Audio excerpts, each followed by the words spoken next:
Vai começar.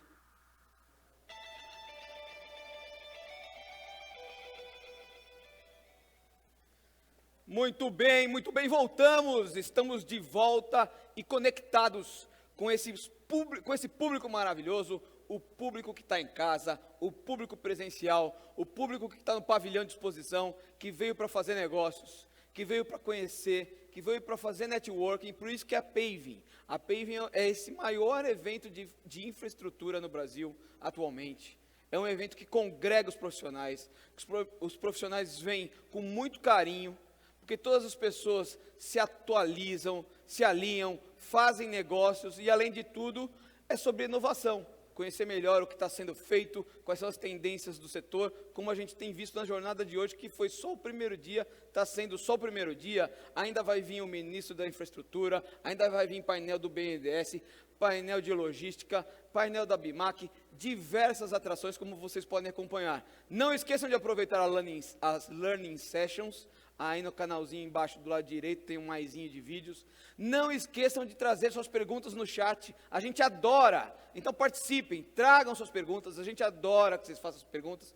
Podem trazer. Lembrando que vai ter o kit churrasco da Marvitec. Então, quem participar no chat já vai estar concorrendo. Então participe bastante. E agora, eu queria receber junto com vocês esse consultor de engenharia da Abrasf. Para quem não sabe, a Abrasf é a Associação Brasileira de Empresas de Forma, Escoramento e Acesso.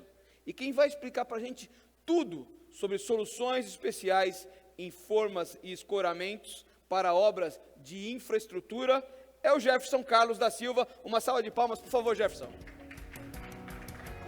Bem-vindo à Paving. Fique à vontade e aproveite o nosso palco, que o público está ansioso. Obrigado. Nada, boa tarde a todos. Boa tarde a todos que estão presentes aqui, aos que estão nos assistindo pela internet. Como falou, meu nome é Jefferson, eu sou o consultor de engenharia da Abrasf. A Abrasf é a Associação das Empresas de Forma, Escoramento e Acesso. A empresa foi criada em 2003, né, estamos completando aí 18 anos, e são 26 associados, né? Dentre eles algumas empresas multinacionais que atuam, né, no ramo de forma, escoramento e acesso. Então, eu vou trazer para vocês aqui algumas informações, alguns sistemas construtivos, né, que nós fornecemos. Então, a nossa palestra vai falar sobre soluções especiais para formas e escoramento para obras de infraestrutura. Então, rapidinho, passando para vocês aqui, a gente vai abordar os assuntos, né? Fazer uma rápida definição de infraestrutura, se bem que, né, já está bem falado para vocês, mas rapidinho. Falar também sobre o conceito adotado pelo setor, né, para atender as obras de infraestrutura. A diferença entre método e sistema construtivo, né, que é importante ser definido para que as pessoas possam entender melhor. E, propriamente dito, os sistemas de forma de escoramento para as obras de infraestrutura. São vários sistemas, são 8 sistemas. Vamos começar pelos sistemas trepantes, autotrepantes, sistema em balanço sucessivo, sistema empurrados, treliça lançadeira, sistema para túneis, sistemas deslizantes, sistemas de torres e sistemas para acesso. Aqui rapidinho, né, uma definição do que vem a ser a infraestrutura. Para nós, né, a infraestrutura é o conjunto de serviços fundamentais para o desenvolvimento socioeconômico de uma região, baseado nos 4 pilares, né, que seriam saneamento, transporte, energia e telecomunicações, né? Então, a falta de um desses itens, ou de todos, né, dificulta o desenvolvimento de uma região, né, e dificulta também a geração de empregos. Então, a infraestrutura é uma área vital para o desenvolvimento de um país.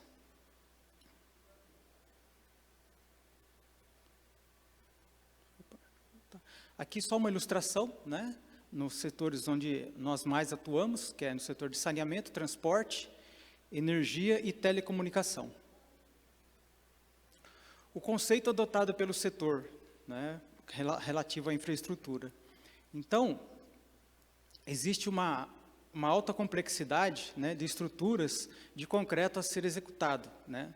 exige soluções que proporcionem produtividade, redução de custos e de prazo de execução em relação aos sistemas convencionais. Então, a gente fala que a obra ela pode ter ou não, né, uma complexidade, porque às vezes tem obras pequenas, muito complexas, que envolvem muitas horas de engenharia, e obras grandes, com volumes grandes, né, que não são tantos detalhes, mas tem que estar bem alinhado à demanda na engenharia e à gestão logística também dos equipamentos. Aqui fala um pouquinho da diferença entre métodos e sistemas construtivos. Basicamente assim, o método construtivo, ele praticamente, quando chega para nós, né, para as empresas de forma e escoramento, ele já está definido como que vai ser. Se vai ser uma solução, uma estrutura moldada em loco, uma estrutura pré-fabricada, protendida ou outro tipo de estrutura. Então, quando chega para nós, o método construtivo já está definido. E, na maioria das vezes, né, o sistema construtivo, o cliente, às vezes, ele já tem uma ideia de como ele quer que faça, mas, né, na maioria das vezes, nós definimos qual o melhor sistema construtivo para aquela estrutura.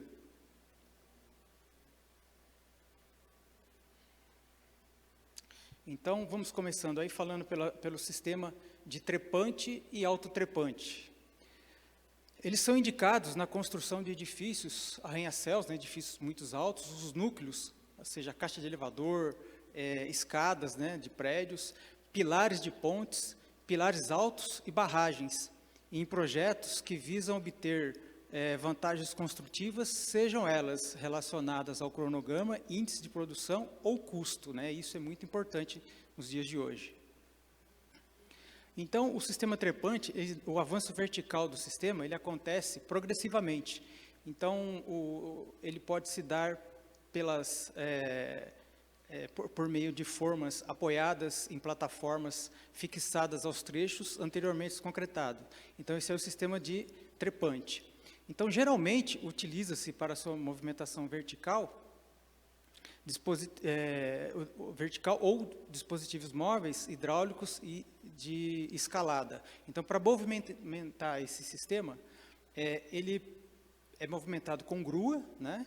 Ou ele pode ser, o autotrepante se diz, né? Ele vai trepando automaticamente, ele vai trepando pelo sistema hidráulico, desliza através de perfis. Então, o que é composto, né? O que é constituído o sistema? O sistema ele é constituído por andaimes, plataformas de trabalho, painéis de forma, que ela pode ser modular ou feita, né, sob medida, de madeira ou até metálica mesmo. E o conjunto trepante ele é formado por mísulas, que são os consoles, as escoras, os montantes verticais, os cones de posicionamento e de apoio, e as barras de ancoragem, né, para poder travar as formas. Aqui uma ilustração, né, para entender um pouquinho melhor como que funciona. Então, no início, né, na saída do sistema, você precisa de um gabarito. Então, você executa, na obra eles falam do pescoço da parede, né, executa tipo 20, 30 centímetros, ali para você poder encostar a forma de cada lado e sair com o gabarito, né, para ela sair perfeita. Na figura número 2, né, já está praticamente as formas encostadas, a concretagem executada. Nessa fase 2, são deixados uns cones, né, que são umas peças metálicas, para o sistema poder apoiar. Na figura 3, né, já fez a primeira concretagem, vai partir para fazer a segunda.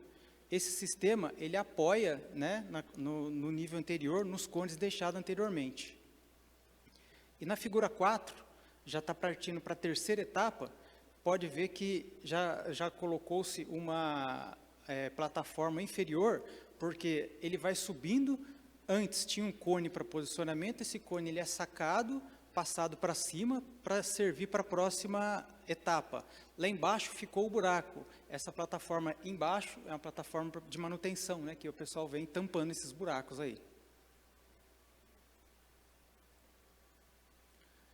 Aqui, uma ilustração dos sistemas, né, trepante e autotrepante. Do lado esquerdo é o sistema trepante e do lado direito é o sistema autotrepante, né? Então, o sistema trepante, ele necessita de grua para ser movimentado a cada ciclo, e o sistema autotrepante, né, como o próprio nome diz, ele já vai deslizando pelos perfis verticais deixados na parede, né? A grua é necessária no início, né, depois ele vai automaticamente, né, subindo, e no final só para desmontagem. Aqui mais uma ilustração de um sistema autotrepante, né, de um nosso associado, que foi executado, uma obra no interior de São Paulo, nos pilares de uma ponte estaiada. A união se deu a mais de 100 metros de altura. Então, o sistema autotrepante, né, ele auxiliou muito bem e teve, a rentabilidade da obra foi muito boa. Aqui, passando para o próximo sistema, que é o sistema de balanço sucessivo. Então, ele é um método de concretagem utilizado para execução de pontes e viadutos, quando há grandes vãos entre apoios. Esses vãos podem chegar até 300 metros de distância entre um pilar e outro. E quando os pilares são muito altos também, ou ainda em áreas de difícil acesso, que não seja possível utilizar torres para escoramento apoiadas no solo, ou também, né, não permite-se, né, porque obras de infraestrutura são executadas em locais onde, na maioria das vezes, ainda não tem população. Então, é difícil de tirar a vegetação para chegar com essa torre lá, né, questão de meio ambiente e tudo mais. Então, ele é um sistema muito flexível, de alto rendimento, né. As estruturas executadas em concreto armado, ou mais comumente, né, conhecidas como concreto protendido, e elas são segmentadas. Os segmentos são dados de 3 a 6 metros de cada segmento, que são chamados aduelas.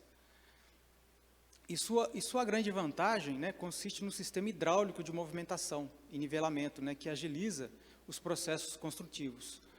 E o método de balanço sucessivo, ele tem duas metodologias, né? Ele pode ser executado com a concretagem in loco ou com os segmentos pré-moldados.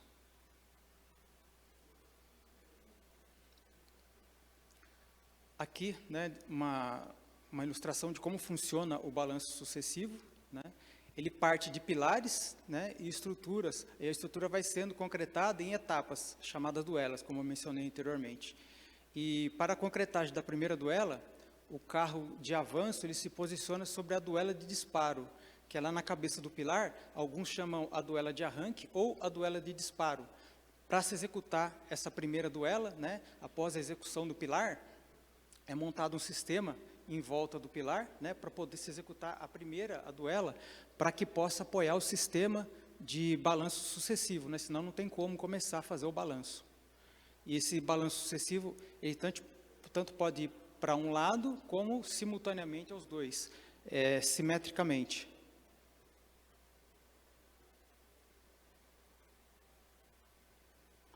Aqui é uma ilustração de um sistema de balanço sucessivo, onde ele vai progressivamente para os dois lados, né? Ele vai simultaneamente. Então, como eu comentei, as aduelas elas têm comprimento de 3 a 6 metros, e o peso dela varia entre 100 e 200 toneladas. O ciclo típico de concretagem é de aproximadamente uma semana. No início da obra, né, ele demora um pouquinho mais, até o pessoal entender o sistema, né, e pegar o jeito para poder começar a ter mais vantagens, né?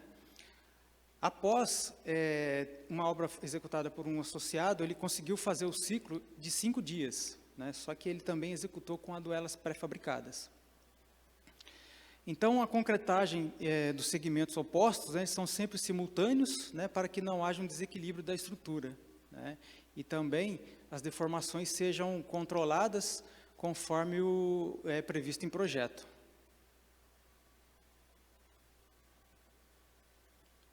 Aqui mais algumas imagens, né, do balanço sucessivo. A de cima já está chegando ao final, né, a execução de uma ponte sobre um rio. Embaixo é uma obra de um associado numa rodovia. Aqui é o balanço sucessivo com as aduelas pré-moldadas. As aduelas pré-moldadas, elas são fabricadas num pátio, né, industrial, pode estar próximo à obra ou não, né? Então, quando não está próximo, ela é transportada até o local da obra, no canteiro de obras. Nesse caso aqui, essa obra foi uma obra no sul, né, feita por um associado, sobre o rio Guaíba. Então, se optou por fazer as aduelas pré-moldadas, né, pré-fabricadas, e com isso, né, ele, para chegar até o ponto de içamento, né, ele transportou ela com balsa, né, auxiliadas por rebocadores, chegando até o ponto, e além do sistema de balanço sucessivo, né, ele tinha um sistema para içamento das aduelas, né. Elas eram içadas, né, e solidarizadas, né, na anterior, que já estava concretada.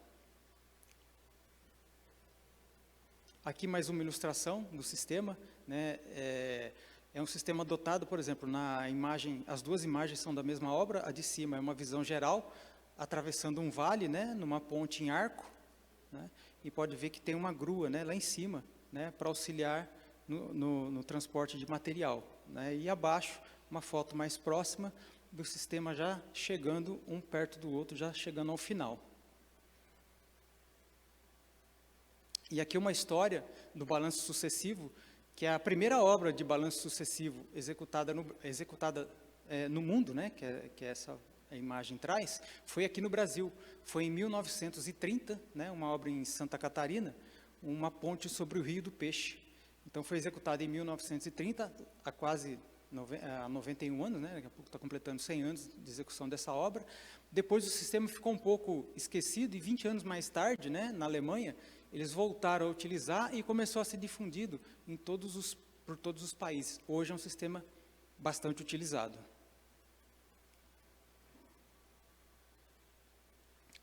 Um novo sistema aqui, o sistema empurrado, né? Ele pode ser chamado também de incrementos empurrados ou avanços compassados, né?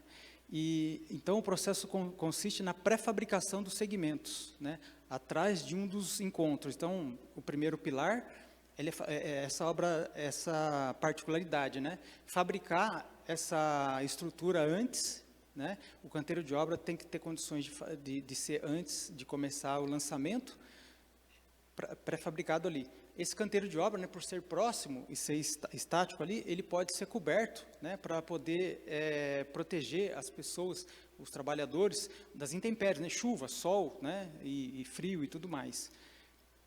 Então, ele é fabricado lá no local. Então, após a cura do segmento, né, todo o conjunto é empurrado para frente, né, a distância de uma unidade. O equipamento para fazer esse empurramento aí é um equipamento hidráulico, né, para o lançamento. Localiza-se no encontro e partindo a partir do ponto de lançamento. Ele é conectado no pilar e dali é empurrado, né, sistema hidráulico, né, com cabos de aço, uma barra colocada atrás da estrutura faz com que ela vá se deslocando. E na proa, né, na frente, no bico da estrutura, é colocado um bico metálico, resistente e leve, destinado a reduzir o momento fletor do mesmo. Porque você vai empurrando a estrutura, a tendência dela é cair, né? Ele já tem uma contraflecha, né, para não deixar ela baixar. E recomenda-se nesse sistema que, a partir de 50 metros do vão, você colocar um pilar auxiliar no meio. Para quê? Você faz, por exemplo, tem 50 metros de vão, você produz um com 25, outro com 25, né? Vai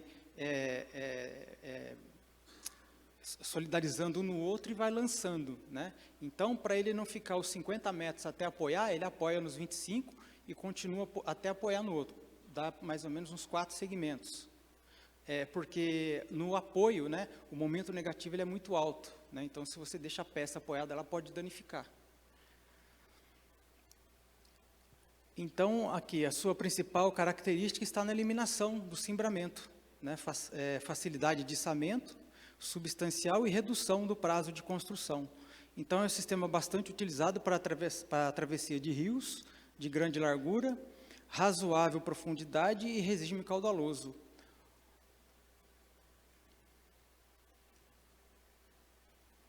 Aqui, um detalhe, né, da seção desse sistema, né, para execução de pontes. Então, a seção transversal mais adequada é o monocelular, né, com altura aproximada de L sobre 17, né, o comprimento sobre 17, do vão tipo. Nervuras longitudinais, né, inclinadas, de modo a reduzir o balanço da laje superior e facilitar a desmoldagem.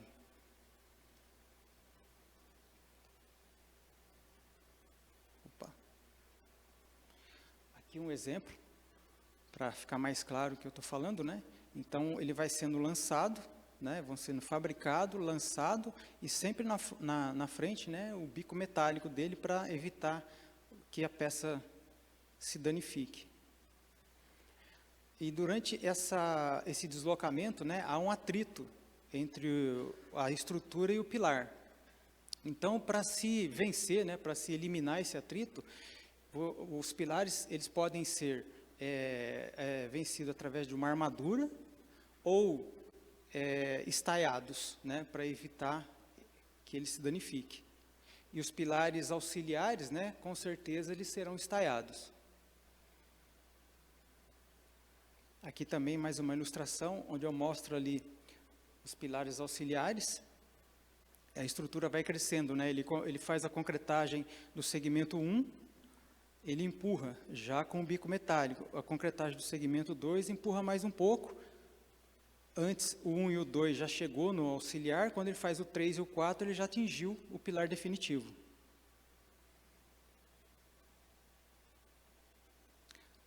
Falar um pouco agora da treliça lançadeira. Ela lança, né, o sistema para lançamento de vigas pré-moldadas. É um sistema capaz de vencer grandes vãos, equipamento automotor, é utilizado em situação de difícil acesso. Muitas vezes, em substituição aos guindastres, seu uso requer projeto de engenharia adequado. Muitas horas de engenharia, né, engenharia especializada. E além de permitir o lançamento de vigas de comprimento, dimensões e pesos variados, elas podem otimizar a construção quando o plano de movimentação de carga é complexo. E é um sistema, assim, é um sistema caro, né? E para adotar ele tem que ter certeza, né, que tem que ser justificado, porque, como eu falei, é um sistema caro e tem que ser para lançamento de muitas vigas, né? Por exemplo, aqui na obra do Rodoanel foi usado bastante esse sistema, que compensava pelo número de vigas a ser lançados. Aqui o canteiro de obra. Então, aqui é a fabricação, né? As vigas, elas são fabricadas em um canteiro, ele pode ser próximo ou não à obra, né? Pesam geralmente entre 100 e 200 toneladas cada viga dessa, e com comprimento variando de 40 a 45 metros. E a altura dela pode variar entre 2 e 2,80 metros, né? E elas são todas protendidas. E como que faz, né, para levar essa viga até o local dela ser lançado? Tem esse equipamento, né, que é esse equipamento que pega a viga fabricada, ela está lá no canteiro, está no berço de fabricação, né, ela está pronta para ser movimentada. Através desse equipamento, a viga é içada, posicionada, né, em direção aonde ela vai ser lançada. Depois vem um outro equipamento, esse equipamento, que transporta a viga até próximo à treliça. Nos primeiros vãos, a treliça ela até consegue ir, né, e voltar. Depois, como vai ficando muito extenso, não compensa tanto a treliça voltar, né, até o canteiro de obra e até o final. Isso consome muito tempo. Então, desenvolver esse sistema, né, ela issa a viga, né. Um detalhe, o canteiro de obra ele tem que ser bem plano, que é para essa viga não enroscar, né? Pode danificar a viga, né? E o equipamento também. Então, esse equipamento, ele issa até mais ou menos 60, 65 centímetros de altura, e para chegar até a treliça lançadeira, ele é movimentado por máquina autopropelida. Pode ser uma retroescavadeira que empurra ela até próximo onde a viga está fazendo o lançamento, né? Até o vão anterior ao lançamento. Aqui a treliça propriamente dita, né? Na proa dela é colocado um esqui, né? para evitar que ela tenha o movimento de flexão, né? Então, ela já dá uma contraflecha nela, porque às vezes ela está na descida, né? Na execução da obra. Aqui mais um detalhe também, né? Já da treliça em lançamento da viga. Deixa eu voltar um pouquinho. Aqui o lançamento, para a viga ser lançada, né? Aquele sistema levou e deixou a viga anterior ao lançamento. A treliça, ela vem, envelopa a viga, né? Ela encaixa na viga, ela issa a viga, né? Ela leva até o local anterior do lançamento, ela desce a viga, né? A viga, a gente fala que a viga é ancorada, a treliça, ela caminha para frente, ela se posiciona, né? Porque ela tem que estar apoiada em 2 pilares, né? E balanceado para os lados, para ter o equilíbrio da estrutura. Depois, a viga é içada, ela corre por dentro da treliça, né? Para de novo, né? Aí a treliça é ancorada e depois ela vai e posiciona a viga nas vigas travessas. Nas vigas travessas, né, às vezes, é feito uma viga no eixo dela, que é chamada de septo, né, porque além da viga, a treliça ela vem, a viga vai descer e ela vai apoiar lá embaixo. Então, a treliça ela precisa ter um apoio mais acima, por isso é feito esse septo, né. Às vezes é feito esse septo, que é essa viga mais alta central, ou pode ser feita com torres metálicas também, mas ela tem que estar mais acima. Aqui o sistema para túneis, né, que é um sistema bem particular. Então, a construção de túneis, né, tem tido um forte crescimento. Tá? As 2 razões que impulsionam o desenvolvimento, né, o crescimento desenfreado do tráfego individual e o aumento exponente da gestão de comércio. Assim, o pessoal quer chegar a qualquer lado do mundo no meio mais rápido e mais prático. Então, o sistema de túneis, né, vem facilitar isso daí. Neste contexto, né, estruturas de túneis são componentes mais importantes das redes de tráfego, né? Ele atravessa montanhas e extensões de água. Uma extensão de água muito grande da história que é atravessado é o Eurotúnel, né, que ele tem 50 metros, 50 quilômetros de extensão. Ele liga a França à Inglaterra, né, com uma ferrovia que foi feita por baixo do Canal da Mancha, e essa travessia é feita em 35 minutos. Então, já agilizou bastante.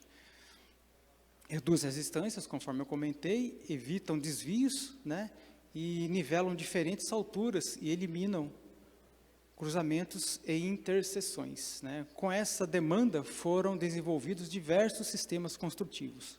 Vou passar aqui na frente. Esses são os sistemas construtivos desenvolvidos pelos nossos associados, né, para a execução de túneis. Na verdade, a abertura do túnel, né, é feita pela tuneladora, né, o famoso tatuzão conhecido. Depois é utilizado os nossos equipamentos para dar o acabamento e fazer as paredes dos túneis. Aqui também mais alguns equipamentos de outros associados. E esses equipamentos eles são movimentados mecanicamente ou hidráulico, né, por meio hidráulico, e é comandado por um painel, né, toda essa movimentação. Sistemas deslizantes, né? Esses sistemas deslizantes são para se fazer silos, né? Usinas. Então, a utilização do sistema de formas deslizantes tem como sua principal vantagem a redução do prazo. Em determinadas obras, pode-se reduzir em até 70% o cronograma. E por ser um método construtivo de concretagem contínua, via elevação do sistema por mecanismos hidráulicos independentes, a obtenção dos resultados com velocidade e qualidade são totalmente garantidas. Destacam-se aspectos importantes, com a eliminação de juntas e de equipamentos de cargas para içamento das formas, como relevantes vantagens. Desenvolvido para execução de estruturas em concreto armado, com grandes dimensões verticais e seções contínuas ou variáveis. O sistema de formas deslizante é bastante utilizado na construção de barragens, pontes, chaminés, poços, elevadores, silos e outras obras. Ele pode ser deslizado não uniformemente, né? Pode ter distanciamentos entre um deslizamento e outro. Aqui alguns exemplos de obras que foram usadas para se deslizar. Ele pode ter, se a parede não for muito espessa, ele coloca um barrão interno e o sistema desliza por ali, né? Aí dá para sendo feito se executando a armadura e o lançamento do concreto. Esse deslizamento é constante. Ele desliza em torno de 25 centímetros por hora, né? E agora, se o sistema, a estrutura for com uma parede muito espessa, ele pode ser usado com outro sistema que é de trilhos por fora, deslizantes. O sistema de torres, né, para cimbramento.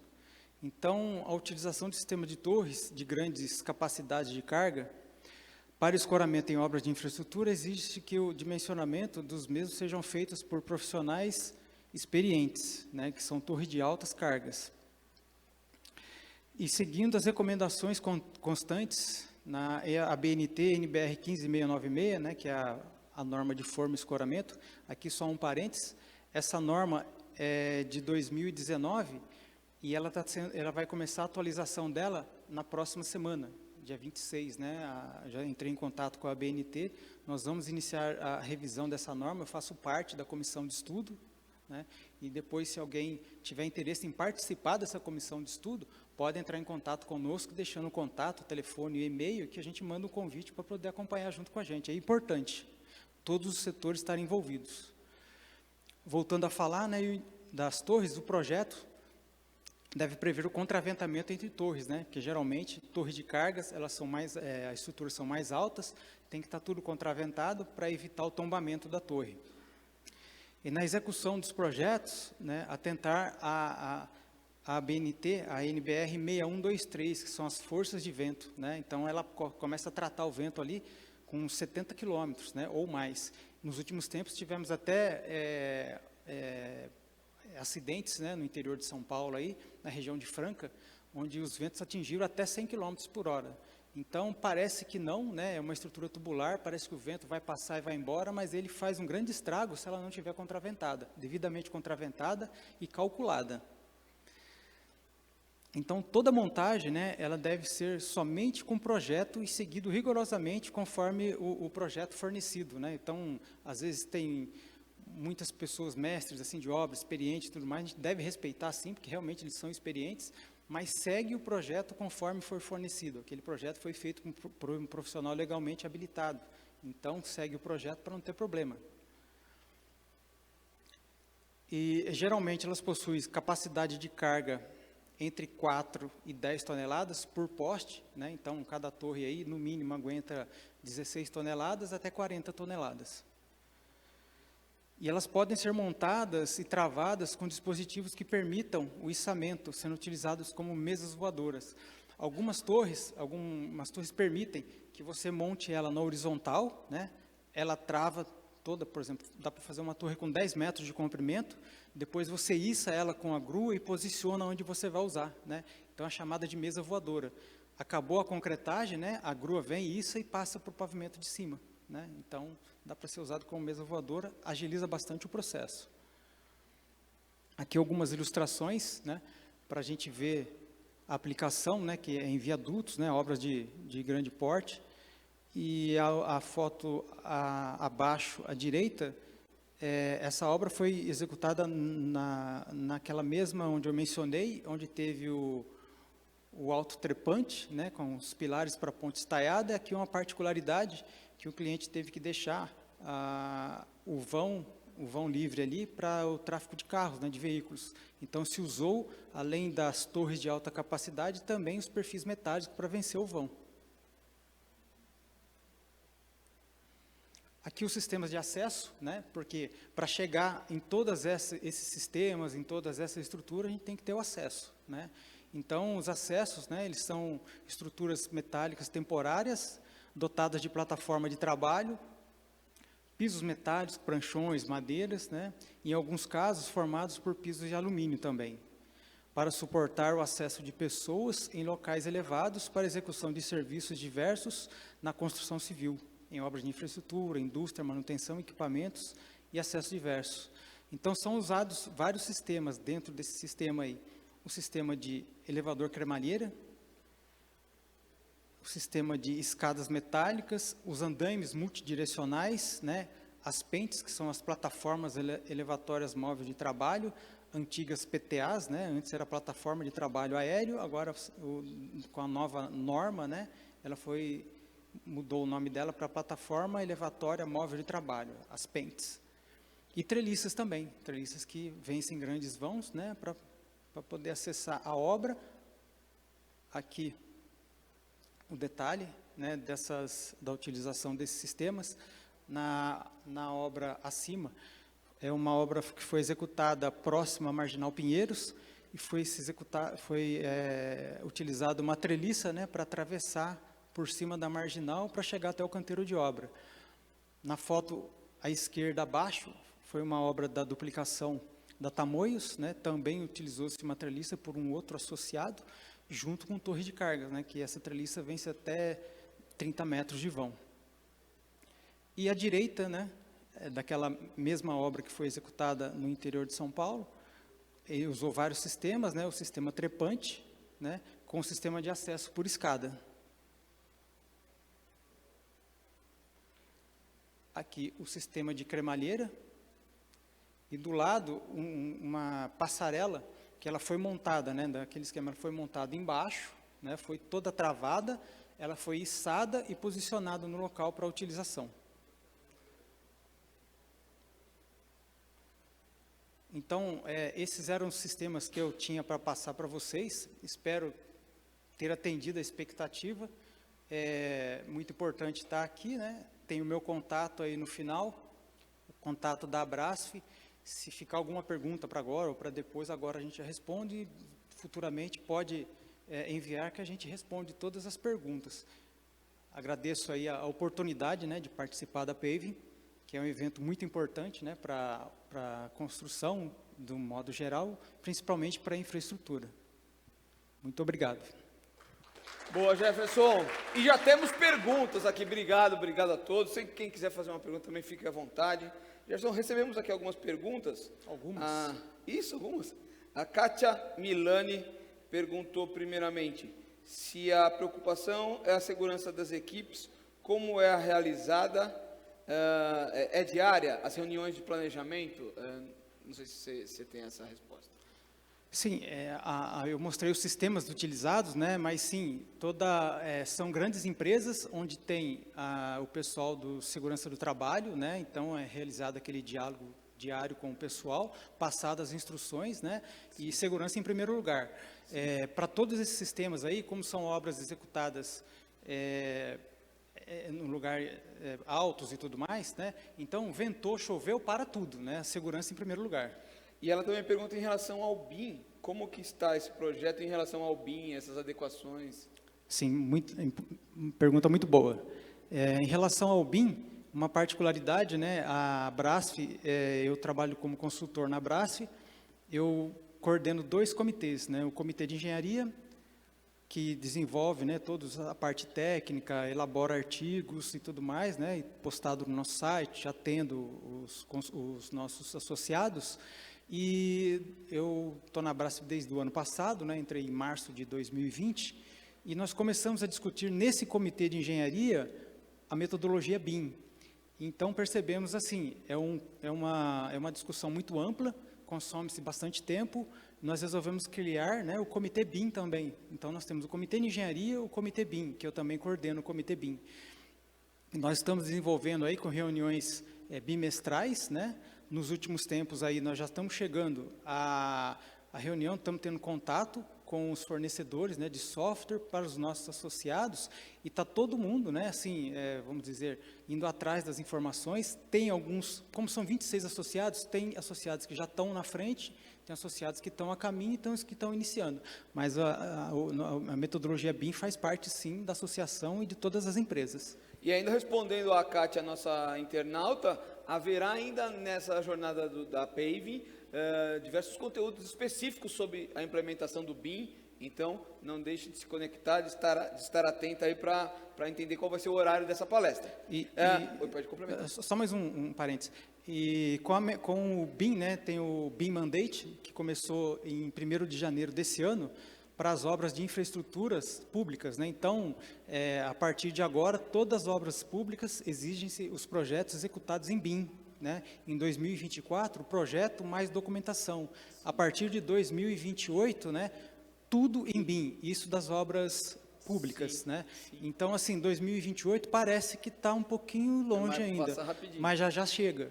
E, pelo que eu tenho percebido, o crescimento, né, da metodologia BIM, nos últimos tempos, daqui para frente, ela vai ser exponencial. Então, não pode deixar, não pode esperar mais para começar. Então, tem que já... Muito bem. E tem mais uma pergunta do senhor José Manuel de Aguirre Neto, que pergunta se esse sistema foi empregado na Nova Imigrantes. O sistema de... Agora, não sei te dizer de qual que você estava falando. Eu acho que é o sistema de treliça lançadeira, para lançar as vigas. Né? Certo. Então, foi sim. Tá ótimo. Dá para se empregar diversos sistemas, né, numa rodovia, por exemplo. Sim. Muito bem. Esse foi o Jefferson, uma salva de palmas. Obrigado, Jefferson. Eu que agradeço a oportunidade. Fique à vontade, volte sempre. Obrigado. E agora, dando uma sequência aqui com a gente, dando ainda uma chamadinha, porque daqui a pouco tem muito conteúdo legal. Então, não percam ainda hoje o lançamento do primeiro prêmio Absev de segurança viária. Então, não percam, que é já. E outra coisa, você que está em casa, participe no chat. Vai ter no final do dia um sorteio da Marvitec, um kit churrasco. Então, não perca, se comunique, manda suas perguntas. Vocês viram aqui que a gente lê as perguntas de vocês. É muito legal quando a gente tem essa interação, né? Depois de tanto tempo aí que a gente está passando por esse sufoco que foi a pandemia, a melhor coisa que tem é sentir o calor humano de vocês, participando em casa, presencialmente, aqui na exposição. Lembrando que tem o pavilhão aqui, né, a sala de exposições das nossas marcas parceiras e muita coisa legal que ainda está por vir. Bom, eu vou pedir para vocês uns instantinhos comerciais e daqui a pouco nós vamos falar sobre a geração de planos de investimentos em pavimentação de redes rodoviárias, através da utilização de sistema de gerência de pavimentos. Já, fique aí conectado, a gente já volta. Obrigado.